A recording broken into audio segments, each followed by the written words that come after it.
أحد بموت رسول الله إلا ضربته. جئتك أؤمن بالله وبرسوله وبما جئت به فقد أعذرت إليكم وأعذرتموني.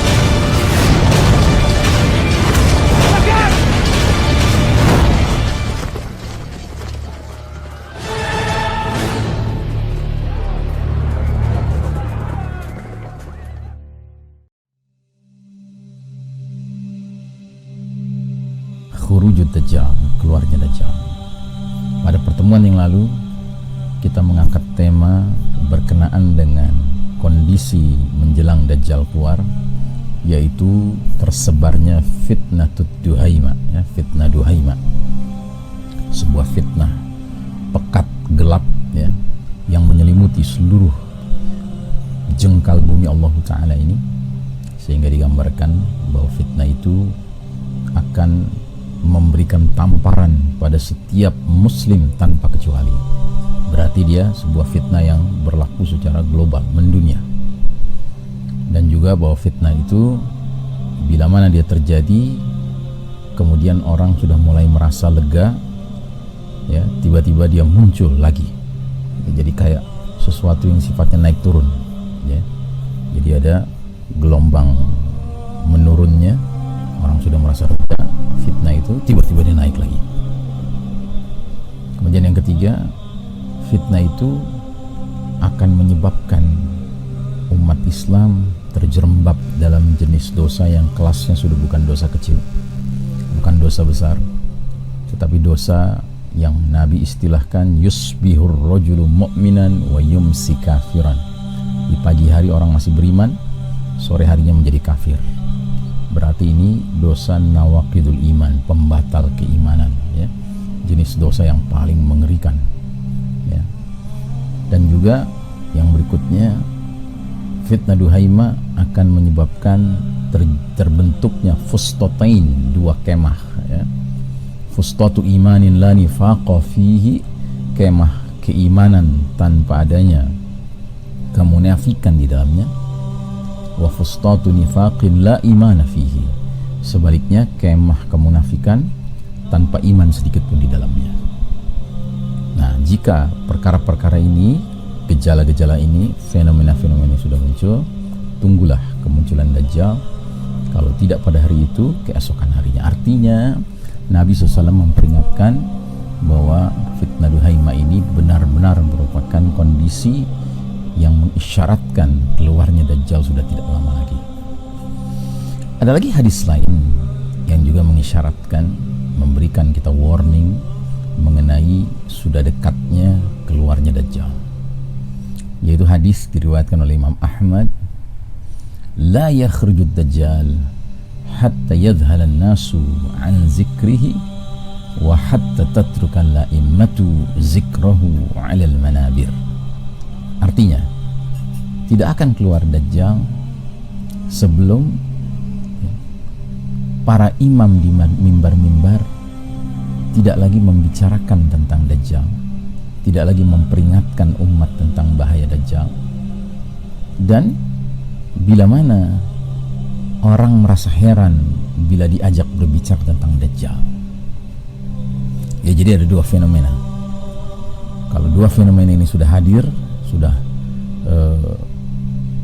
tersebar di tengah umat ini, maka khurujud Dajjal tinggal masalah waktu saja. Yang pertama, para imam, para penceramah, para muballigh, para khatib, para da'i di atas mimbar dakwahnya tidak lagi memperingatkan umat akan bahaya Dajjal. Satu. Dan yang kedua, bila manusia diajak bicara tentang Dajjal, mereka merasa heran, mereka merasa apa perlunya kita membicarakan Dajjal ini? Bukankah ini hanya mitos saja, legenda saja yang sifatnya turun-temurun dari kakek moyang kita, ya, dari waktu ke waktu, tapi realitanya apa iya gitu. Nah, jadi saudaraku rahimakumullah, ini juga situasi yang mematangkan akan keluarnya Dajjal. Nah, saudaraku rahimakumullah, Dajjal merupakan a'zamul fitnah, fitnah yang paling dahsyat sepanjang zaman. Nabi Muhammad SAW menggambarkan dalam berbagai hadis mengenai siapa yang nanti menjadi pengikut Dajjal. Di antaranya pengikut Dajjal itu adalah al-Yahud, kaum Yahudi. Disebutkan dalam hadis riwayat Imam Muslim, yatba'ud Dajjala min Yahudi Asbahan 70,000 alaihim at-tayalisah. Artinya akan mengikuti Dajjal dari kalangan kaum Yahudi Asbahan 70,000 orang yang mengenakan, yang memakai baju tebal yang bergaris-garis. Tayalisah itu khas ya, kain kaum Yahudi yang mereka kenakan, mereka pakai ya, dan terutama mereka pakai kalau mereka sedang berada di dekat weeping wall ya, di dekat dinding ratapan ya, beribadah ya. Mereka mengenakan tayalisa itu. Lalu yang menariknya dalam hadis ini disebutkan bahwa ke-70,000 pasukan Dajjal ini, pengikut Dajjal ini, mereka ini Yahudi Asbahan. Asbahan itu di mana? Isfahan. Isfahan itu sebuah kota di negeri Persia, negeri Iran ya. Jadi inilah uniknya bahwa justru dari negeri Iran ini ya, Dajjal akan mempunyai pengikut fanatik ya, 70,000 orang Yahudi. Termasuk juga pendukung Dajjal itu adalah kaum pendurhaka ya, ahli maksiat dan kaum Khawarij. Disebutkan dalam hadis Ibnu Majah, yansha'u nash'un yaqra'una al-Qur'ana la yujawizu taraqiyahum kullama kharaja qarnun quti'a. Qala Ibnu Umar sami'tu Rasulullah sallallahu alaihi wasallam yaqul kullama kharaja qarnun quti'a aksara min 20 marrah hatta yakhruju fi iradihim ad-Dajjal. Akan tumbuh satu generasi yang membaca Al-Quran, tetapi Al-Quran itu tidak melewati kerongkongan mereka. Setiap kali muncul satu generasi, maka ia diputus. Ibnu Umar berkata, aku mendengar Rasulullah SAW bersabda, setiap kali muncul satu generasi baru, maka ia diputus. Itu lebih dari 20 kali sampai munculnya Dajjal di daerah mereka ya.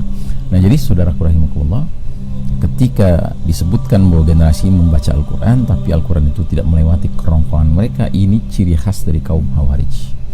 Kaum Khawarij itu kalau kita perhatikan kebiasaan mereka membaca Al-Quran, kita akan merasa belum apa-apa kita membaca Al-Quran. Mereka banyak sekali membaca Al-Quran, tapi ternyata tidak melewati kerongkongan mereka. Artinya tidak membekas ya, tidak membentuk akhlakul Quran dalam kehidupan mereka.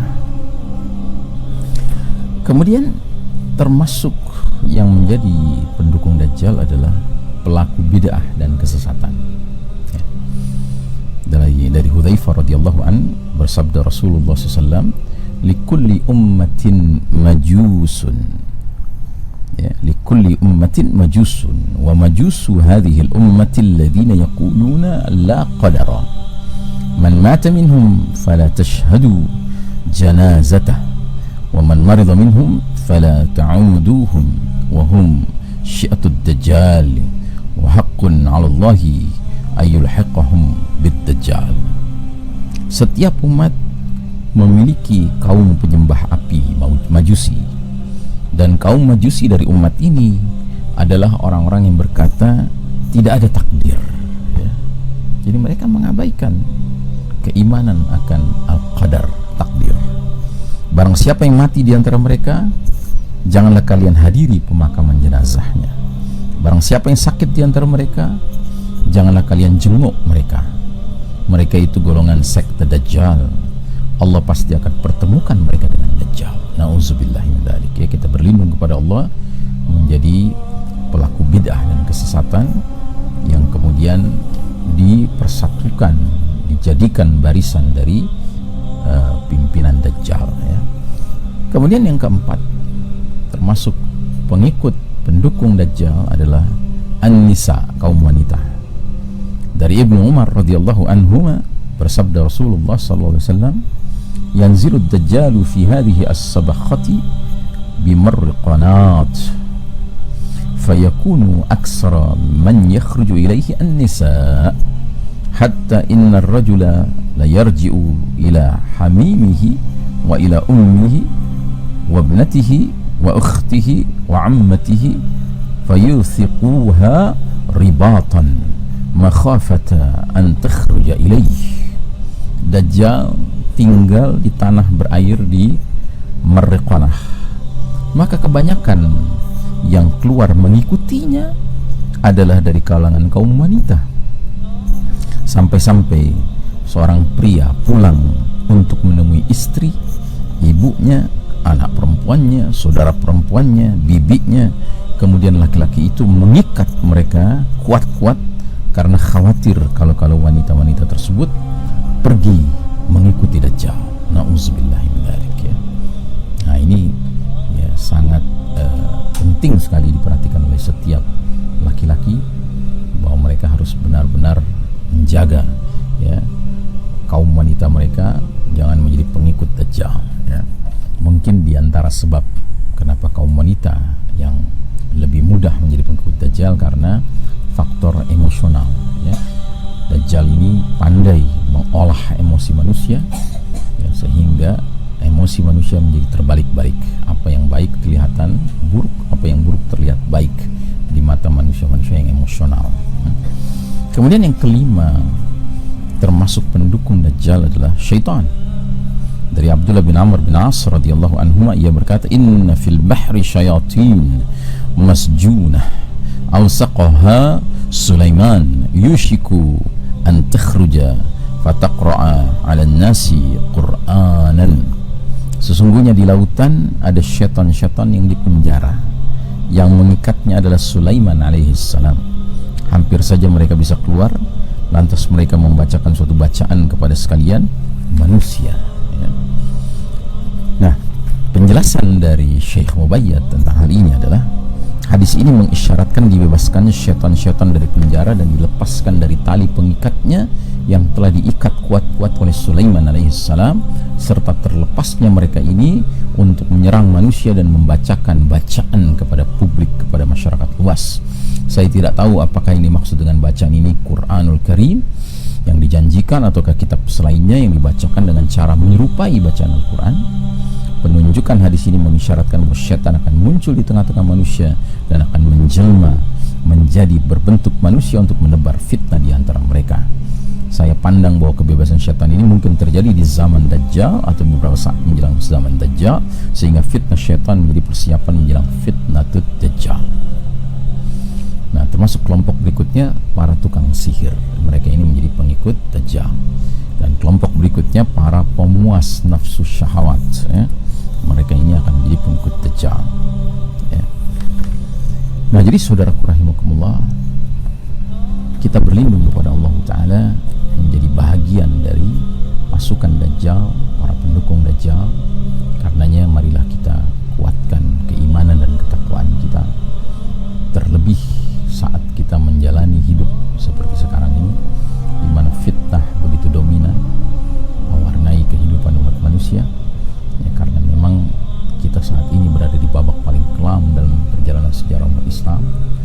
Jangan lupa Nabi menyebutnya sebagai babak mulkan jabriyatan, para penguasa yang memaksakan kehendak mereka ya. Dalam hadis yang lain lagi Nabi mengistilahkan dengan al-a'immatu al-mudilli, para imam-imam, pemimpin-pemimpin yang menyesatkan ya. Dan mereka ini lebih Nabi khawatirkan daripada Dajjal, karena mereka ini berkolaborasi antara pemimpin sosial politik dengan pemimpin keagamaan ya. Mereka hand in hand, bahu-membahu menjadi a'immah mudillin, para pemimpin yang menyesatkan ya.